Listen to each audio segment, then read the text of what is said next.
ये मैं डी के भाव साहब और मेरे एचआरडी मिनिस्ट्री में पहले तो मैंने 10 ईयर्स जो है दिल्ली में यूनिवर्सिटी और डिफरेंट यूनिवर्सिटी में फिलॉसफी टीच किया है।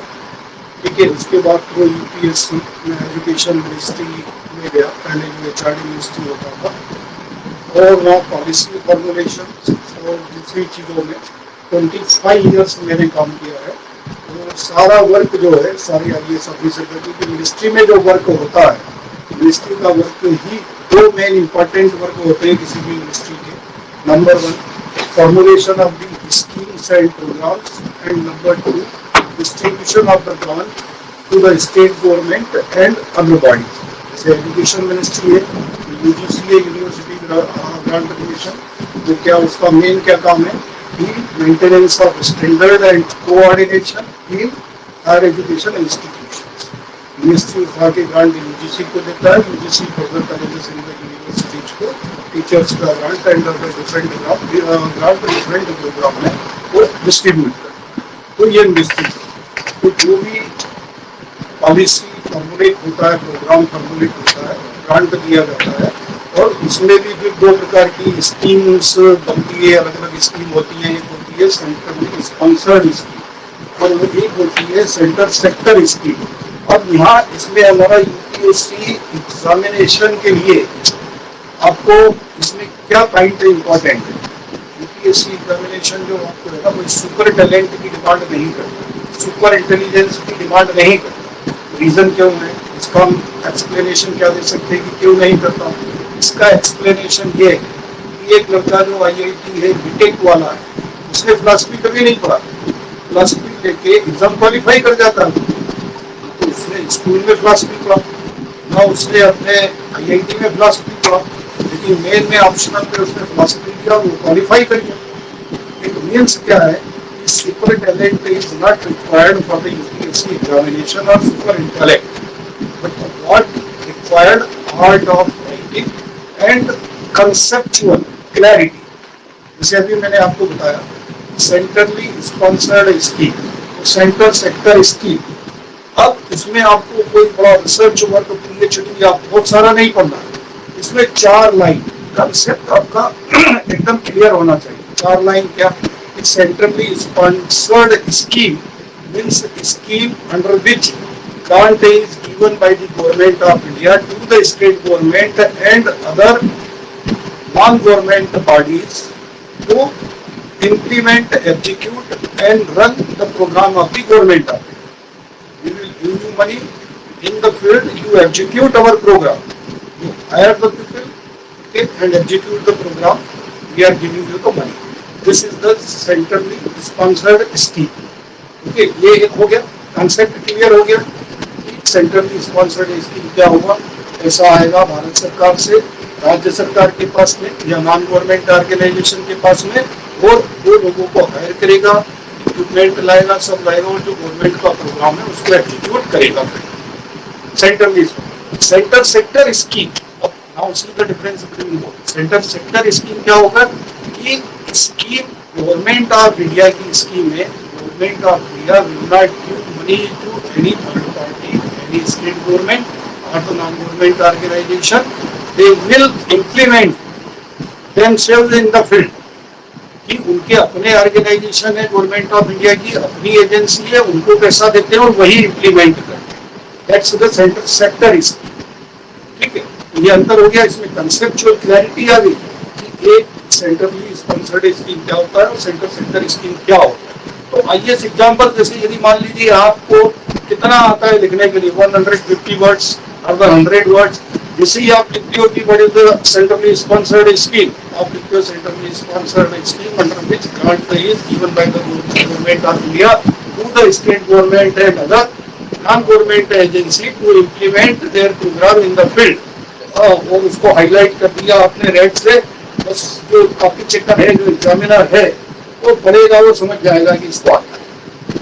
10 मार्क्स का है, तुरंत उठा के वो 9 आपको दे देगा, क्योंकि वो मेन चीज देख रहा है ना किसी भी चीज की। देखिए, आपने बॉडी बना ली, बोन बना लिया, ब्लड बना लिया, हार्ट बना लिया, लंग्स बना लिया, सब बना लिया, उसमें आत्मा डालना। आत्मा नहीं डाला, आपने उसमें रूह नहीं डाला, तो वो एक्टिविटी नहीं करेगी ना। तो इसी प्रकार से यदि आंसर में आपने आत्मा नहीं डाली है तो उस आंसर से आपको मार्क्स फैच नहीं होने वाले। अब चूंकि सोशल स्टडीज होती है और इस प्रकार के सब्जेक्ट है, तो कुछ ना कुछ हिंदी कहानी लिखोगे तो कुछ ना कुछ तो मार्क्स आपको दे ही देंगे। और होता क्या है, आप यूट्यूब में जाइए, आप न्यूज़पेपर्स में जाइए, बड़े बड़े नामी न्यूज़पेपर्स है, इंडियन एक्सप्रेस में चले जाइए, हिंदू में चले जाइए, टाइम्स ऑफ इंडिया में चले जाइए, बिजनेस स्टैंडर्ड में चले जाइए, इकोनॉमिक टाइम्स में चले जाइए, किसी भी चीज पे रिपोर्टिंग पढ़िए आप, तो जो आपकी एग्जामिनेशन का रिलेवेंट है, क्योंकि आप पढ़ते किस लिए, क्योंकि आप एग्जामिनेशन में क्वेश्चन को अटेम्प्ट कर सको और उसमें अधिक से अधिक मार्क्स ले सको, आपका इंटेंशन यही है। लेकिन वो आपके लिए यूजफुल नहीं होता, तो इसलिए आपको मल्टीपल क्वालिटी मटेरियल देखना है। वो हमेशा एक ही ध्यान रखिए कि पढ़ते समय आपको नोट्स बनाना है। यदि आप नोट्स नहीं बनाते हो तो आप कितना पढ़ लीजिए, वो बिल्कुल आप इसका जो है वो क्लैरिफाई नहीं करते। तो आपके लिए मतलब फॉर एग्जाम्पल के लिए मैं एक ये चीज लेके आया हूँ कि अभी जो जजमेंट आया हुआ है MPP, medical organisation of pregnancy, 1971 act था। अब इसके अंदर आपको जैसे मेन एग्जाम होता है वो कंसेप्ट बेस्ड होता है, रीडिंग होता है वो फैक्ट बेस्ड। यहाँ पे ज्यादातर आपसे फैक्ट पूछे जाएंगे, यहाँ ज्यादातर आपका कंसेप्चुअल क्लैरिटी देखा जाएगा। ठीक है, तो ये जो एमपीपी 1971 एमपीपी 1971 क्या बोलता है कि जो मैरिड वुमेन है only they can go for self and legal termination of pregnancy. अब जब ये वर्ड आप लिखोगे आंसर में, self and legal termination of pregnancy, तो वो इंप्रेस होगा सेल्फ एंड लीगल। ठीक है, और तो only this right is given to only married women, only married women, है ना। अब उसके बाद में क्या हुआ कि ये हमें इसमें बहुत डिटेल में नहीं जाना, लीगल एक्सपर्ट नहीं बनना है हमें इसमें। ठीक है, हमें आपको क्या चीज, हाँ वो बता रहा हूँ, वो बता रहा हूँ, वो अलग अलग जो आप कह रहे हैं ना कि 12 हफ्ते का है, ठीक है, उसके लिए एक आरएनपी। अब आपको यहाँ पर भी आरएनपी वर्ड यूज करना है और उसका जो फॉर्म भी बताना है, रजिस्टर्ड मेडिकल प्रैक्टिशनर। आप यदि डॉक्टर वर्ड यूज करते हो अपने आंसर में तो आपका जो आंसर है वो मार्क्स डाउन कर देगा। यदि आप आरएनपी और उसका फुल फॉर्म बताते हो, ब्रैकेट में एक बार आरएनपी लिखते हो और उसका फुल फॉर्म बता देते हो, रजिस्टर्ड मेडिकल प्रैक्टिशनर, ठीक है, उसके बाद आरएनपी यूज करते हो, तो यहाँ पे आपके मार्क्स बढ़ जाते हैं। मतलब एक तो आपको selection of words, number 2 construction of sentences, sentence का कंस्ट्रक्शन आप कैसे करते हो कि कितनी उसमें सिंप्लिसिटी और क्लैरिटी है, और सुटेबल वर्ड्स आपने टेक्निकल वर्ड्स यूज किए हैं, तो 10 में से 9 मार्क्स मिलना बहुत आपको जरूरी है। तो हमें तो मार्क्स लाना है, हमें हमारा रिप्लाई जो है अधिक से अधिक मार्क्स में बेचना है। ठीक है, हमारा इंटेंशन क्या है कि ज्यादा से ज्यादा मार्क्स जो है गेन करें, तभी हम कम्पीट कर सकते। तो यहाँ पे हो गया ये medical termination of pregnancy 1971 act. इस एक्ट के अंदर केवल ये था कि only the married women can go for the self okay termination of the pregnancy, ये था। अब अनमैरिड वुमेन का क्या होगा, अनमैरिड वुमेन है, डाइवोर्सी वुमेन है, सिंगल वुमेन है, माइनर है, डिफरेंट सिचुएशंस है, मेंटली रिटार्डेड है, किसी के साथ रेप हो गया है, ये है वो है, तो वो उनके लिए अलाउ नहीं था।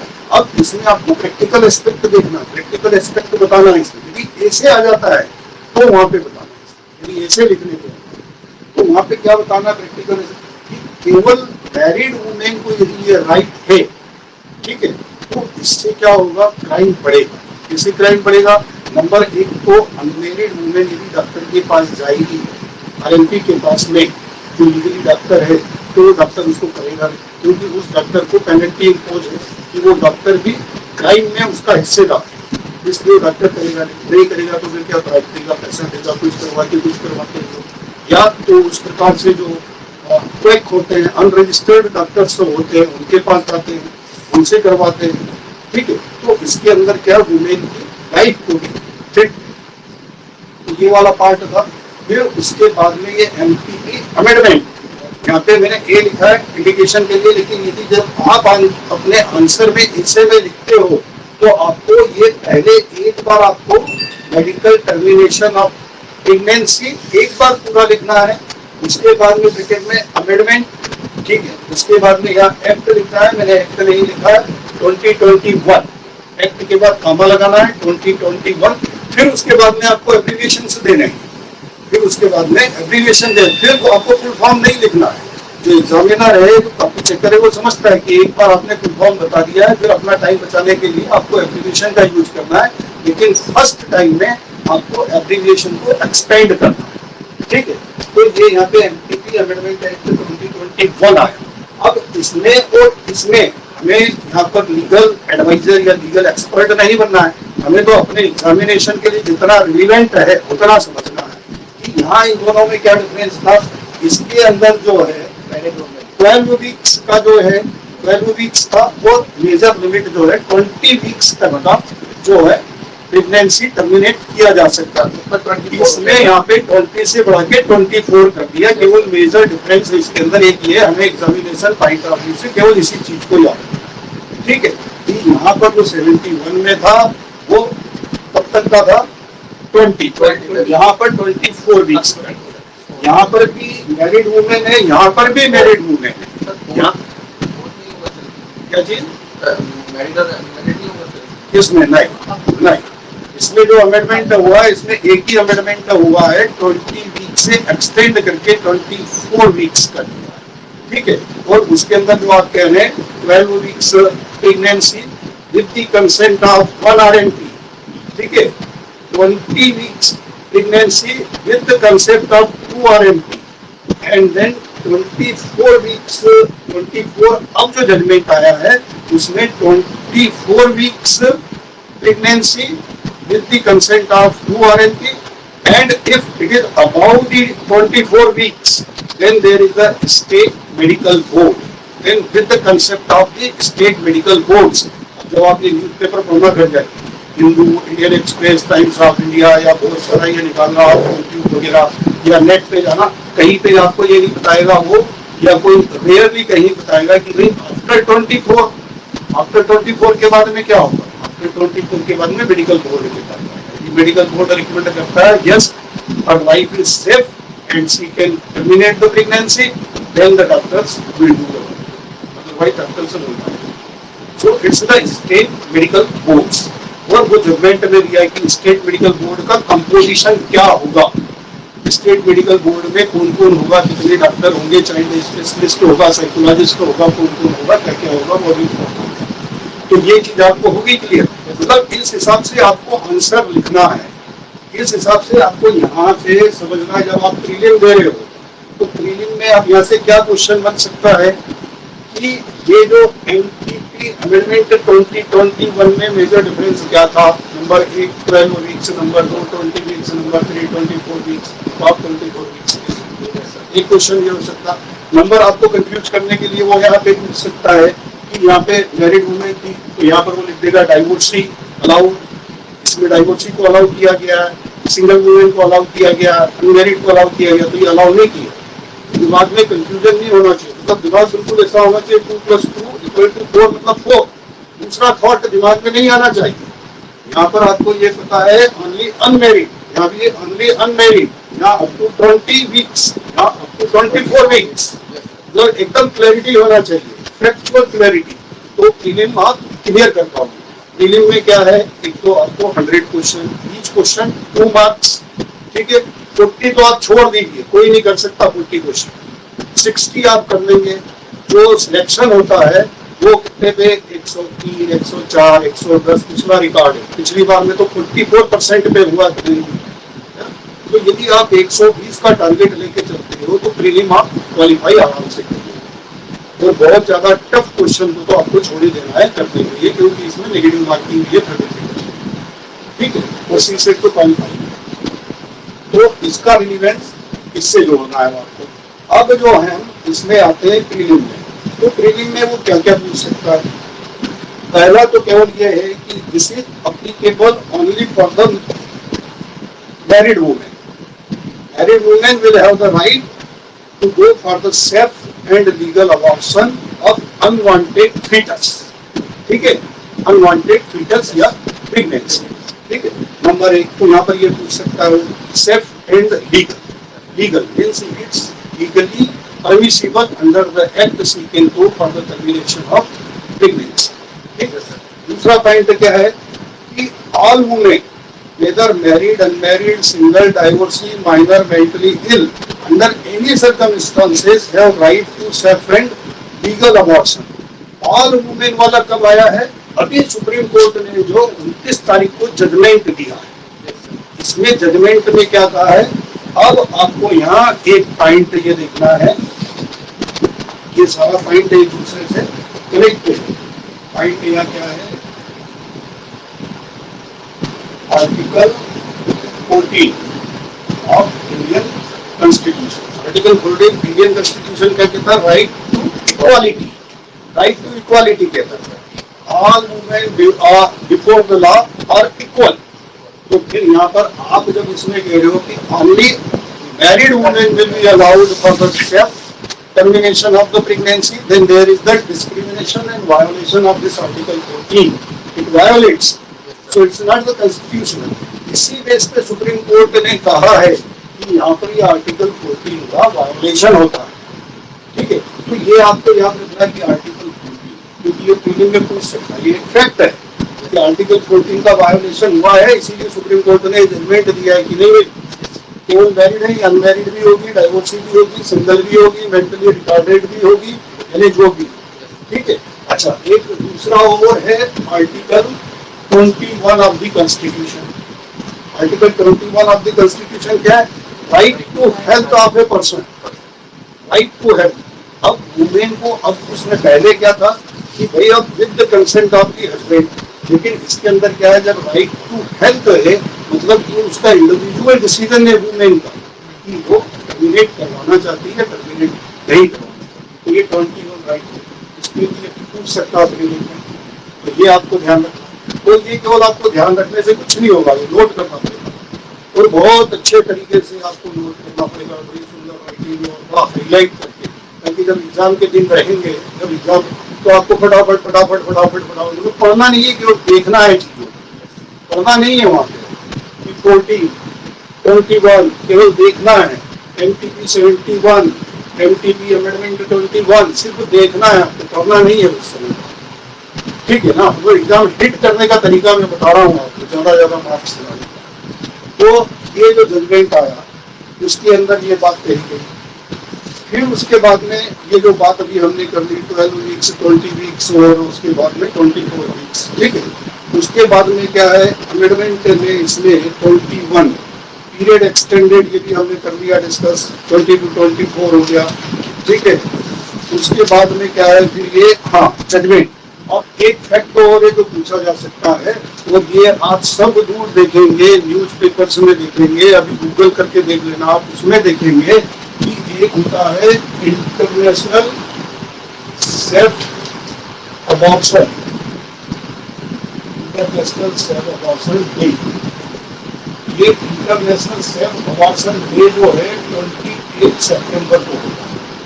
ठीक है, ये जजमेंट आया है, ये जजमेंट 75 पेजेस का है। ठीक है, 75 पेजेस, और ये इसमें 3 जो है जजेस थे। ठीक है, 3 जजेस थे, 3 जजेस का नाम जो है, तो ये 3 जजेस का नाम मैं इसी से देख के आपको बता सकता हूँ, लेकिन वो जजमेंट थी। तो ये जो है आपको 75 पेजेस का, उसमें लास्ट में जो साइन किया हुआ जजमेंट की कॉपी में वो 29 सितंबर का है। वो ये इंटरनेशनल सेफ अबॉर्शन डे जो है 28 सितंबर का। तो एक एडवोकेट जज जो थे, जज साहब से कहता है, साहब it's a coincidence that you have delivered the judgment on the international day of safe abortion, जबकि वो 29 को आया है और ये 28 को। तो ये एक फैक्ट इसके अंदर ध्यान रखना है, क्योंकि कंफ्यूजिंग फैक्ट है, आपको सब दूर वो 29 मिलेगा, लेकिन वो 29 नहीं है, 28 है। तो ये फैक्ट है, तो इसके ऊपर फील्ड में क्वेश्चन पॉसिबल है कि आ सकता है। ठीक है, अब उसके बाद में आपका ये हो गया 24 वीक्स हो गया, 14 हो गया, 21 हो गया, ठंडा हो गया था। बंद कर दीजिए, बंद कर दीजिए, बंद कर चालू कर दीजिए। आपको सर कंफर्टेबल? हाँ हाँ, मुझे तो कंफर्टेबल। कर दीजिए, बंद कर दीजिए, लेकिन बंद कर दीजिए, लाइट भी कर रहा है। अब उसके बाद में क्या है, यदि हम मेन में जाते हैं तो मेन में हमें क्या है, कंसेप्चुअल क्लैरिटी होना चाहिए इसके ऊपर। यदि मेन में हम इसके ऊपर कोई क्वेश्चन आ जाता है, ऐसे आ जाता है या 150 वर्ड्स का आ जाता है, तो कंसेप्चुअल क्लैरिटी इस जजमेंट में क्या होना चाहिए। जजमेंट की स्टोरी भी मैं बता देता हूँ। एक 25 साल की लड़की, अच्छा आप जब जजमेंट की कॉपी देखोगे ना, तो इसमें ये भी टॉप सीक्रेट है कि जजमेंट में एक होता पिटिशनर वर्सेस होता रिस्पोंडेंट। तो रिस्पोंडेंट तो principal secretary health government of NCT of Delhi है, ठीक है, वो तो लिखा हुआ, लेकिन जो पिटिशनर का नाम नहीं लिखा, उसको सीक्रेसी हाइड कर दिया। मणिपुर की 25 साल की लड़की, ठीक है, वो अपना जो है रिलेशनशिप में थी अपने बॉयफ्रेंड के साथ में, वो रहती थी, कंसेंसुअल सेक्स हुआ, उसके बाद में वो प्रेग्नेंट हो गई। जब प्रेग्नेंट हो गई तो उनके बीच में कोई डिस्प्यूट हुआ, उसने मैरिज करने से मना कर दिया। तो उसने जो है प्रेगनेंसी को टर्मिनेट करने के लिए दिल्ली हाई कोर्ट के अंदर पिटीशन फाइल की। दिल्ली हाई कोर्ट ने NPP 1971 और ये 2021 का, और उसने डेट दी थी कि 15 जुलाई 2022 तक मेरा 24 वीक्स कंप्लीट हो जाएगा। तो उसके पहले मेरे को अलाउ कर दीजिए प्रेगनेंसी को टर्मिनेट करवाने। हाई कोर्ट ने ये लिखा और ये लिखा, और हाई कोर्ट ने ये कहा कि भाई by this act amendment 2021 act only married women is permissible for the legally termination of the pregnancy, so you are not allowed. तो रिजेक्ट। अब जब रिजेक्ट कर दी तो सुप्रीम कोर्ट, ठीक है, जब सुप्रीम कोर्ट में गई तो सुप्रीम कोर्ट ने पूरा एनालिसिस करने के बाद में सुप्रीम कोर्ट ने एक पॉइंट लिया कि भाई this is the violation of article 14 of the Indian constitution and article 21 of the Indian constitution कि we can not discriminate among the women, we can not categorize the woman. She is married, she is unmarried, she is divorced, or she is mentally retarded, she is single. This will be the violation of the constitution. Therefore, all the women are allowed for the medical and safe termination of the pregnancy. It will be the decision of the woman herself, because the right is provided under Article 21 of the Constitution and right to equality under Article 14 of the Constitution. So, Supreme Court ने यहाँ पे ये judgement दे दिया। तो ये जो है clarity, ये मतलब होना चाहिए। और ये जजमेंट का 29 सितंबर, हाँ ये सारा नेट के ऊपर पड़ा हुआ है, नेट के ऊपर देखा होगा आपको कुछ दिन पहले जजमेंट जिसने पिटीशन किया उसके, हाँ तो ये जजमेंट आपने पढ़ा। ये वो जांच की बात है कि वो 28 को बनाया गया। अच्छा, उसके अंदर फिर वो जज साहब ने, जो 3 जज थे, उन्होंने बहुत सारी बातें दी। एक तो जस्टिस चंद्रचूड़ है, एक जस्टिस क्या नाम है उनका, पार्दीवाला है, और एक जस्टिस बोपन्ना वगैरह, ऐसा कुछ 3 जजेस है ना। तो उन्होंने बहुत सारी बातें कही है, लेकिन वो इतना एग्जामिनेशन पॉइंट आप नहीं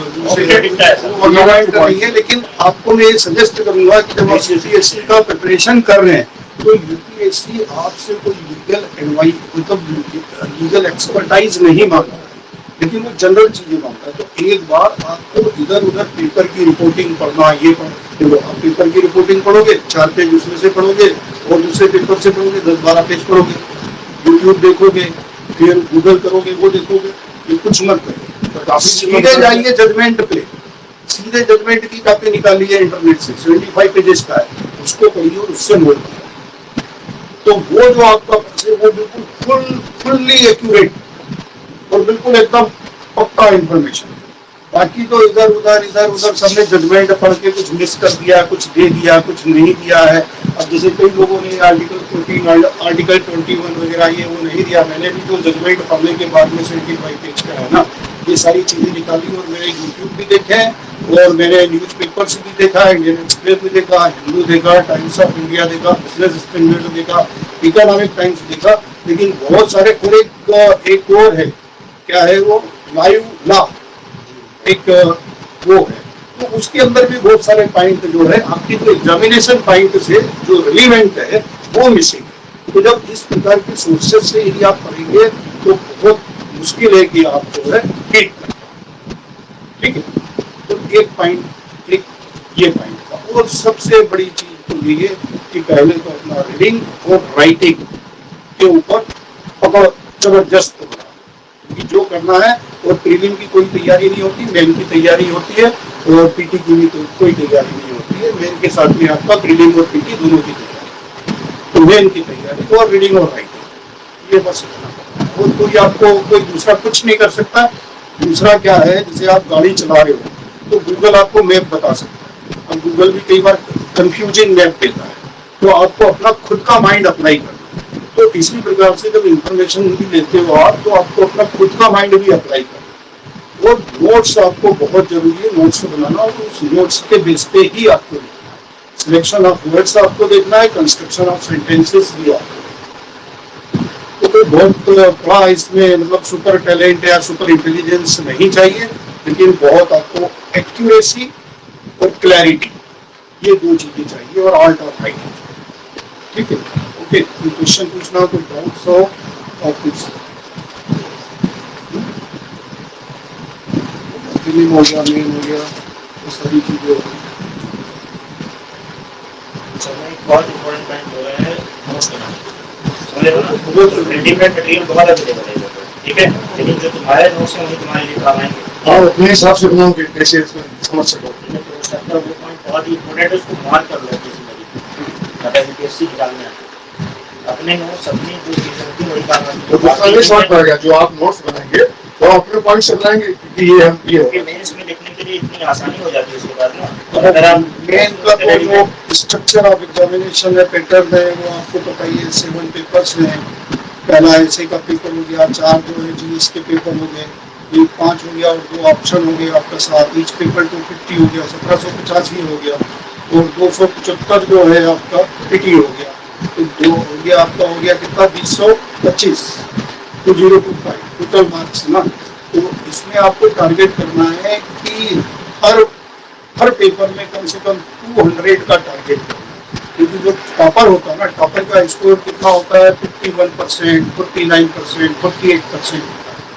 तो 200 का टारगेट लेके चलोगे तो मतलब 250 है, और 125 तक, तो 200 का टारगेट लेके आप चलते हो, तो गिरते गिरते गिरते आप 140 भी आते हो, 150 भी आते हो, कहीं पे 200 आ जाते हो, कहीं पर 100 आ जाते हो, तो सिलेक्शन होने के बहुत ज्यादा चांसेस।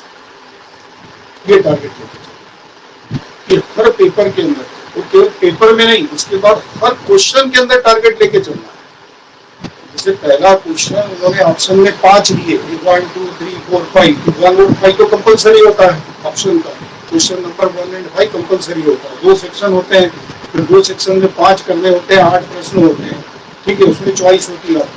तो एक जो 5 होते हैं वो 15-15, 20-20 मार्क्स के होते हैं माने।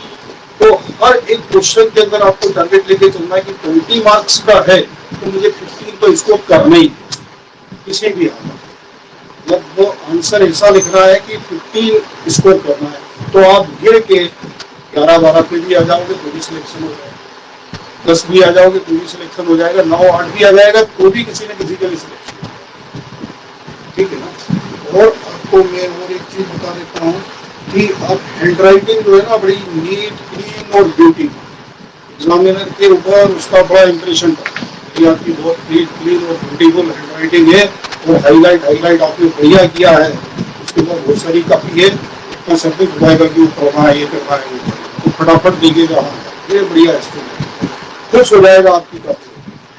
15 देना है वह 16 दे देगा, ठीक है ना। उसके लिए साइकोलॉजी समझेगा, एग्जामिनर की जो कॉपी जा सकता है कि आपके पास भी कोई काम है, 100 कॉपियाँ पड़ी है, तो आप क्या करोगे, 2-4 तो पहले पढ़ोगे, उसके बाद तो देखोगे, इस हिसाब से करोगे। उसके बाद में क्या है, अब आंसर आपका बिल्कुल सिस्टमेटिक और लॉजिकल होना चाहिए। आंसर का जो प्रेजेंटेशन जो है ना, जैसे 1 2 3 4 5 6 7 8 9 10, तो ऐसे ही लिखना। अब आप लिखो 1 6 7 2 4 5, इनको लिख ही रहे हो लेकिन ऑर्डर में नहीं है, तो मार्क्स इससे कट जाएंगे। आपने गलत नहीं लिखा है, करेक्ट लिखा है, लेकिन आपने ऑर्डर में नहीं लिखा, वो ऑर्डर में भी लिखा।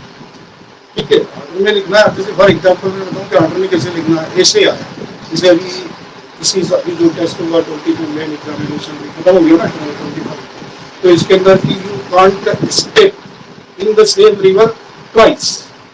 ठीक है, तो अब इसके ऊपर ऐसे लिखना है। अब आपको पहले तो अंडरस्टैंडिंग होना चाहिए कि ये टॉपिक बोल क्या है। ऑब्वियसली बहुत सिंपल है कि we can't put our feet in the same river twice. एक बार आप कल्पना करो, दिमाग में नदी बह रही है, आपने पेड़ डाला, निकाल दिया, फिर उसके बाद नदी बह रही है, आपने पेड़, तो जो अमाउंट ऑफ वाटर था फर्स्ट टाइम में, same amount of water next time में नहीं है, क्योंकि तो बह के आगे निकल गया। इट इंडिकेट्स क्या, चेंज एंड डेवलपमेंट। तो क्या बात कर रहा है, change in life is there is continuous change in the world, there is continuous change in every field, and then there is the development, evolution of the civilisation. Civilisation बनाना है इससे। पहले आदमी जंगलों में, झाड़ों में, पेड़ों पे रहता था, घरों में, मकानों में रहता था, तो ये क्या है, चेंज, डेवलपमेंट। तो इस हिसाब से आपको डील करना है। उसको डील क्या करना, अब आपको वो कितने 1000 to 1200 वर्ड्स का लिखना होता है, 250 का है, तो आपको 1000 वर्ड्स लिखना है। वर्ड्स ऐसा नहीं है कि आपको 1000 कितना 900 वर्ड से भी लिखोगे ना तो भी चलेगा। आप उसको क्या करिए, डिवाइड कर दीजिए 10 टॉपिक्स। रफ वर्क के लिए पेज होता है ना, रफ वर्क के लिए डालिए 1 2 3 4 5 लिखिए, 10 टॉपिक में फटाफट उसको डिवाइड करिए। एक एक टॉपिक में 10 सेंटेंस लिखिए, एक एक सेंटेंस में कितने होंगे, 10 वर्ड्स। हो गया आपका 1000 वर्ड्स, हो गया ना। ये है तो आपको प्रैक्टिस करना पड़ेगा, बहुत बड़ा मतलब वो नहीं है। हाँ, और उसके अंदर सारी चीजें बताइए, नेगेटिव पॉइंट भी बताइए, पॉजिटिव पॉइंट भी बताइए। वो जो गवर्नमेंट का व्यू है उस व्यू को आप सपोर्ट, वो पूछे अपना व्यू आप दीजिए, तो गवर्नमेंट के व्यू को कभी भी क्रिटिसाइज मत करें, ठीक है, क्योंकि उससे आपके मार्क्स कट जाएंगे। यही है सारी चीज। और यदि आप सोचो कि मतलब बहुत सारे लेक्चर सुन के, बहुत सारी बुक्स पढ़ के या बहुत सारी इंफॉर्मेशन गल्प करके आप तो इसको रीड कर सकते हो, तो वो पॉसिबल है। आपको खुद को ही करना ही होगा। ठीक है, ओके सर ने बहुत अच्छी इन्फॉर्मेशन दी है। और सर जानते ही हो आप लोग अच्छे से पहले से ही, सर जो है गवर्नमेंट ऑफ इंडिया से रिटायर्ड है, मिनिस्ट्री ऑफ एजुकेशन में ही थे, ठीक है, डिपार्टमेंट ऑफ एजुकेशन में, मिनिस्ट्री ऑफ एचआरडी में। तो आपका एक्सपीरियंस दुनिया भर के आईएएस लोगों से डेली इंटरेक्शन रहा है, दुनिया भर बहुत सीनियर लेवल के बहुत कलेक्टर वगैरह तो बहुत जूनियर होता है, वो तो बहुत सीनियर, मतलब जिसकी वहाँ पे 18 ईयर से सर्विस होती है, वो जॉइंट सेक्रेटरी एंड डेपुटेशन। तो सब सीनियर आईएएस ऑफिसर से ही सलाह ले लिया है। कोई मतलब ऐसा नहीं है कि जो कलेक्टर बने और आज उनसे डील करें, जो मतलब पॉलिसी मेकिंग लेवल पे है ना, उनसे डील किया सर ने। तो आप समझ सकते हैं कि जब अगर आप कोई बात कह रहे हैं तो उसमें उसको आपको बहुत मतलब लेना चाहिए आपको, है ना। जो रास्ता मैं बता रहा हूँ ना आपको, इस रास्ते से चलेंगे तो पहुँच जाओगे 100%। ये बाएं बाएं भी नहीं होना है, हर कोई नहीं बताएगा आपको इस तरह से, क्योंकि देखो एक ज्वाइंट सेक्रेटरी लेवल का आदमी अगर आपको आके ये बता रहा है तो आप प्रिविलेज देंगे, समझिए आप, ठीक है। सर ने अगर आपको कुछ बताया है तो उसको ऐसे हल्के में नहीं लेना, जो भी बताया है उसको एकदम गोल्डन वर्ड्स में लिख लीजिए अपनी कॉपी में। ये चीजें मुझे करनी ही करनी है, रिकॉर्डिंग में है, बार बार देख लीजिए आप लोग, क्योंकि मतलब ऐसे मतलब आज का जो न्यूज़ सिलेक्टेड बच्चे होते हैं वो उनसे 18 साल 20 साल बाद उनका एक्सपीरियंस होता है, जो चीज़ें होती हैं उनका ड्रग्स निकाल पाते हैं।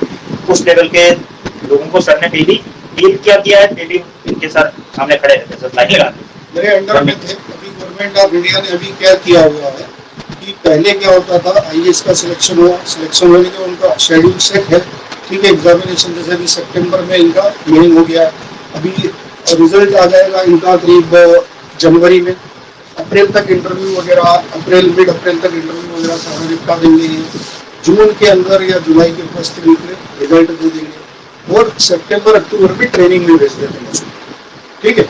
मसूरी में 2 साल की ट्रेनिंग, ठीक है, उसका शेड्यूल है पूरा। जब ट्रेनिंग के बाद अभी इस मोदी गवर्नमेंट ने क्या किया है कि 3 महीने एज असिस्टेंट सेक्रेटरी वो यहाँ पर डिफरेंट मिनिस्ट्री में उनको पोस्ट, तो मेरे अंडर में 10 बंदे IAS जो फ्रेश आए ट्रेनिंग के लिए, 10 बंदे असिस्टेंट्स। फिर यहाँ वो जो है 3 महीने का एक्सपीरियंस लेके गवर्नमेंट ऑफ इंडिया में कैसे काम होता है और उनको काम दिया जाता है, उनका 3 महीने का परफॉर्मेंस असेसमेंट होता है, परफॉर्मेंस असेसमेंट किया जाता है और उसके बाद में उनको फिर अपने अपने स्टेट में डेप्यूट किया जाता है और फिर स्टेट गवर्नमेंट उनको SDM को ये ADM अलग अलग स्टेट में अलग अलग, मतलब क्योंकि कई स्टेट में पहले ये था कि डायरेक्ट DM बना देते थे, अब बहुत सारे स्टेट ने ये कर लिया कि उनको DM बनाते हैं, असिस्टेंट कलेक्टर बना के भेजते हैं सीनियर IAS के अंदर में, और फिर उसके बाद में साल या 2 साल बाद इंडिपेंडेंट कलेक्टर का चलना। ठीक है, अब जैसे कॉन्सेप्ट की बात, कलेक्टर की बात है, कलेक्टर होता है, DM होता है और DC होता है। क्या डिफरेंस होता है इसमें? कलेक्टर है, DM है, कलेक्टर भी बोलते हैं, DM भी बोलते हैं, कहीं कहीं डिफरेंट स्टेट के अंदर DC भी बोलते हैं। कलेक्टर क्या हुआ? Revenue administration. कलेक्टर क्या हुआ? Revenue administration. ठीक है, जब वो रेवेन्यू एडमिनिस्ट्रेटर होता तो कलेक्टर, और DM क्या हुआ? क्राइम एडमिनिस्ट्रेटर, क्राइम को देखता है तो वो DM होता है, और DC जो होता है वो जनरल एडमिनिस्ट्रेटर, जनरल एडमिनिस्ट्रेटर। इसी प्रकार से कॉन्सेप्ट क्लियर होने चाहिए ना आपके हर चीज में, और दो दो लाइन में, क्योंकि ये ऐसा एग्जाम नहीं है कि आपको बहुत एक्सपर्ट बनना है या PhD करना, ये वाला एग्जाम नहीं है, ये बहुत मतलब वो कलेक्टर जो है तो ब्रिटिश पीरियड का है कि revenue collector east India company अभी भी वही बोलते हैं ना, कई स्टेट में DC बोलते हैं, कहीं DM बोलते हैं, कहीं अच्छा फंक्शन भी थोड़ा सा डिफरेंट कर देते हैं, जैसे पंजाब वगैरह में DC है, वहाँ DM नहीं, उसको मजिस्ट्रेट वाला चार्ज नहीं देते। तो डिफरेंट स्टेट में डिफरेंट सिस्टम बना दिया है, 2 सिस्टम बना दिए, एक तो बनाया है कलेक्टर और DM, और एक बनाया है CEO, chief executive officer. Chief executive officer को क्या सब्जेक्ट दे दिया? पंचायत दे दी है, फिर उसके बाद एजुकेशन दे दिया है, फिर उसके बाद हेल्थ और वेलफेयर दे दिया है, इधर रेवेन्यू क्राइम वगैरह इधर कलेक्टर को दे दिया। 2 IAS हो गए, महाराष्ट्र में बनना है, केवल एक लाइन में डिफरेंट और कंसेप्ट जानना है। कैसा कंसेप्ट कि गधे से गधे बंदे को भी बोलो, बच्चे को भी बोलो तो वो नहीं समझ जाए। सिविल सर्विस क्या होता है? सिविल सर्विस अम्ब्रेला होता है, जिसमें IAS भी आता है, IPS भी आता है, IAS सर्विस भी आता है, अकाउंट सर्विस भी आता है, रेलवे सर्विस भी आता है, रेवेन्यू सर्विस भी आता है, umbrella civil service. Defence, army, navy, air force, देखते हो वो सारे सिविल सर्विस में आता है। और एडमिनिस्ट्रेटिव सर्विस IAS वो एडमिनिस्ट्रेटर, वो एडमिनिस्ट्रेटिव सर्विस वो सिंगल है, स्पेसिफिक है, सिविल सर्विस अम्ब्रेला वर्ड है। बस यदि आपको डिफरेंस पूछे, वो क्वेश्चन आ जाए, वो 100 वर्ड में लिखिए, what is difference between the civil से, हमें तो मार्क्स चाहिए, हमें सर्विस से क्या करना है, हमें कोई बहुत बड़ा मतलब उसमें स्कॉलर विद्वान नहीं बनना है, क्या सर्विस क्या है, हमें तो इतना देखना है कि हमें मार्क्स मिल जाए और हमें हर चीज में कंसेप्चुअल क्लैरिटी, कि जो भी चीज पढ़े आप उसकी आत्मा पकड़ेंगे, और आत्मा तो 1-2 लाइन की होती है ना, 10 पेज है, इसमें क्या करना आपको 10 पेज पढ़ के? कोई आपको मतलब एक होता क्वालिफाई एग्जाम, या आपको 10th 12th या यूनिवर्सिटी का एग्जाम दे रहे हो, उसमें तो वहाँ ऐसे लिखना है आपको, एक सर्टिफिकेट लेना है, डिग्री लेना, वहाँ या कोई सर्टिफिकेट डिग्री नहीं मिलेगी, या तो इन और आउट यही है ना, या तो इन और आउट है या कुछ नहीं मिलेगा। और यहाँ पर आपको इतना ज्ञान भी नहीं चाहिए, इतना ज्ञान इसलिए नहीं चाहिए कि आप ये देखो इस एग्जाम का एलिजिबिलिटी क्राइटेरिया क्या है, आर्ट्स वाला भी आ जाए, कॉमर्स वाला भी आ जाए, साइंस वाला भी आ जाए, इंजीनियर भी आ जाए, डॉक्टर भी आ जाए, मैनेजमेंट वाला भी आ जाए, कोई भी सब्जेक्ट ले लो, सोशियोलॉजी ले लो, हिस्ट्री ले लो, एंथ्रोपोलॉजी ले लो, कोई भी सब्जेक्ट। अब कभी जिंदगी में उसने पढ़ा नहीं है एंथ्रोपोलॉजी लेके फर्स्ट अटेम्प्ट में, सेकंड अटेम्प्ट में टॉप कर जाता, कैसे कर जाता? इसी करता है कि वो केवल आत्मा पकड़ता है। 2000 लाइन है, 2000 लाइन से कुछ नहीं, 20-25 लाइन जो देखी और उसने अपना नोट किया, बस एग्जाम में आया और छाप दिया। सुनील शर्मा सर, वो लॉ लिखा यार, उसने कभी लॉ नहीं पढ़ा हाँ, और लॉ एक टेक्निकल सब्जेक्ट है, सेकंड रैंक करता हूँ, बताओ सेकंड रैंक लॉ सब्जेक्ट लेकर, क्योंकि he was not lawyer, advocate था ही वो। अब सामने वाले की डिमांड देखिए ना, सामने वाले का डाइजेस्टिव सिस्टम देखिए, मतलब एग्जाम का और उसका टेस्ट देखिए, किसी को पिज्जा पसंद आता है, किसी को कुछ पसंद आती है, किसी को मीट पसंद आता है, किसी को कुछ पसंद आता है, तो उसको जो पसंद आता है वही सर्व करिए, तभी तो उसको मजा आएगा, तभी तो एग्जामिनर आपको मार्क्स देगा, तो मार्क्स चाहिए। यू हैव द वर्ड्स, ठीक है, और बाकी सब चीजें ठीक है। सर ने कुछ पॉइंट्स जो दिए हैं उसका एक शॉर्ट नोट बना लो। तो जैसे कॉन्सेप्चुअल क्लैरिटी क्या है, मतलब बहुत ज्यादा गार्बेज नहीं इकट्ठा करना है, रेलेवेंट पॉइंट देखना है, हर जगह रेलेवेंट है, होता नहीं कहता हूँ एविडेंस एक्ट के तहत पे ये रेलेवेंट है और ये इरेलेवेंट है। तो रेलेवेंट फैक्ट्स को एक और उसका सिस्टमैटिक लिखना है, जैसे मैंने बताया अपने वर्ड्स में लिखना है, यूसेज लैंग्वेज यूज करना, क्लीन एंड क्लियर, ठीक है। तो ये सब चीजें मार्क कर लो, दिमाग में रखो, सिंपल चीजें हैं लेकिन बहुत काम की चीजें हैं, ठीक है। सुनने में आपने बहुत किया होगा, देखो कुछ चीजें ऐसी होती हैं जो कहने सुनने में बड़ी हल्की फुल्की लगती है, लेकिन जब वो मैदान अमल में घुसती है ना, मैदान अमल मतलब जब उस पर एप्लीकेशन जब उसकी होती है तो वो बहुत वंडर कर जाती है, समझ रहे हो ना। कुछ बातें बड़ी हल्की फुल्की होती हैं, सुनने होंगे यार हाँ ये तो सुना हुआ है छोटी बात है, लेकिन अगर उसमें अमल ही कर ले तो बहुत आगे निकल जाओगे। Social science graduate, simple graduate, first rank कैसे आती है?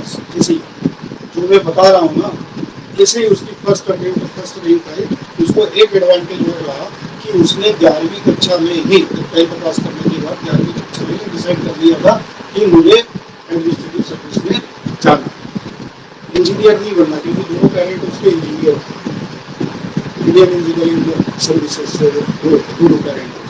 तो उन्होंने पहले उसको सर्विस में लगाया, उसने कहा सर्विस में लेना है, मुझे ले लेना, और वही से अपना तैयारी शुरू और बस तैयारी करने का